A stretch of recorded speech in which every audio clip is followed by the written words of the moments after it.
Welcome to another episode of TorchLight News. I'm Joey Barnes. And I'm Nicole Painter. Well, it might be hard to believe, but the Harry Potter game Quidditch is actually being played in real life and right here at UT. That's right, Nicole. And the Quidditch team rode their brooms right through UT's first tournament this past weekend. Reporter Lauren Wallace was there to get the details. Lauren. Well, students finally had a chance to live out their Harry Potter dreams, and the magic happened right here in Knoxville. UT's Quidditch Club hosted its first annual Quidditch Tournament, the Rocky Top Rumble, on March 4th at UT Athletic Fields. The Quidditch Club at the University of Tennessee hosted the first local Quidditch tournament in Knoxville history. The Rocky Top Rumble was a huge success, with Quidditch UTK taking second place. President of the Quidditch Club here at the University of Tennessee, Darcy Finney, says this tournament was 3 years in the making. This team got started by a girl named Carissa Kirsch. She's graduating this semester, and it's been started up for 3 years now, and they started with just trash cans, throwing the balls into trash cans, and now we've finally been able to host our own tournament. The sport has gained attention recently and has come a long way in the past 3 years. The University of Arkansas Fort Smith traveled over 10 hours just to be here, and Tennessee's performance in the tournament shows that their hard work has been paying off. The tournament for UT has been awesome. We just won our 3rd out of 4 games, so we're having a really excellent tournament. Finney says the sport of Quidditch looks bright for the University of Tennessee. In the future, we actually are trying to host another tournament this fall.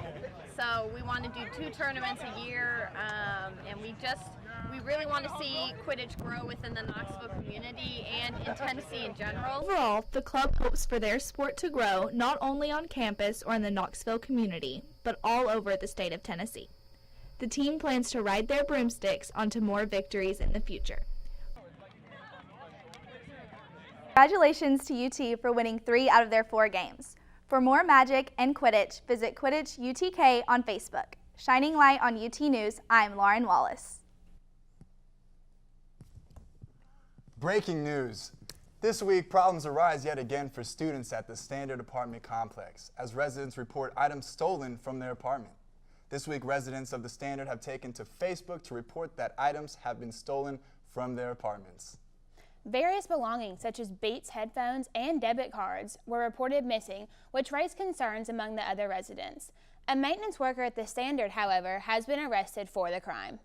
Tenants at the Standard have endured a rough year after being denied residence in their apartment for an entire semester due to construction.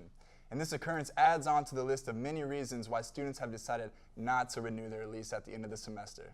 Tennessee is Not for Sale will host a rally at the Tennessee State Capitol tomorrow in Nashville to protest outsourcing of public jobs and services in Tennessee. Right now, you are seeing footage from a similar event from last fall. Governor Bill Haslam plans to have a closed-door meeting with private companies to discuss the possibility of the largest privatization takeover in Tennessee history. The proposed plan would outsource jobs of state facilities, which includes public universities. Such actions would cost thousands of workers their jobs, health insurance, retirement plans, and more. Buses from Knoxville and Memphis are available for those interested. The rally begins at noon. UT is home to a number of interesting sculptures and works of art. And beginning next week, one of them will start to look a little different. The peculiar sculpture located in the middle of pedestrian walkway, a startling whirlwind of opportunity is its name, will undergo maintenance during spring break. The sculpture's yellow lights will be removed by facility services and sent to Allen Sign Company for repair. This project will not affect pedestrian traffic and will be completed with the reinstallation of the lights in June. Circle of Sisterhood Week is in full swing. The Circle of Sisterhood Foundation leverages the collective influence of sorority women to raise financial resources to make education a reality for girls and women. The organization works to remove educational barriers for girls and women facing poverty or oppression. The week-long event is hosted by the Panhellenic Conference with awareness and fundraising events all week. The event includes Panhellenic's annual Greek Beat competition on Thursday. Organizers will also be announcing their intent to start funding a second school build. Greek Beat was on Thursday in the Cox Auditorium at 8 p.m. Well, everyone's favorite week of the semester is quickly approaching. That's spring break, yeah, you're right. And UT's Center for Health Education and Wellness took to pedestrian walkway this week to encourage students to make smart decisions during their time off. Hundreds of students joined the UT Center for Health Education and Wellness on the HSS lawn last Monday.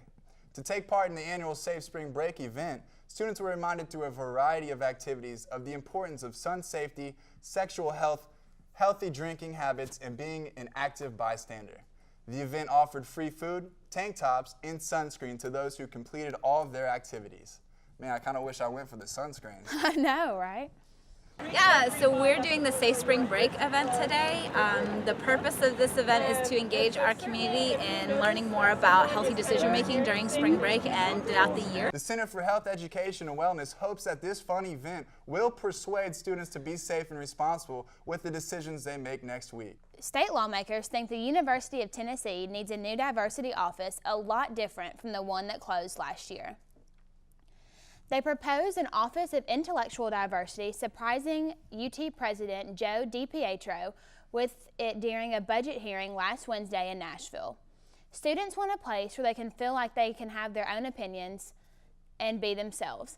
State lawmakers want to create a place like this for students. $450,000 will be put aside for programs allowing students to debate and discuss ideas through the Office of Intellectual Diversity.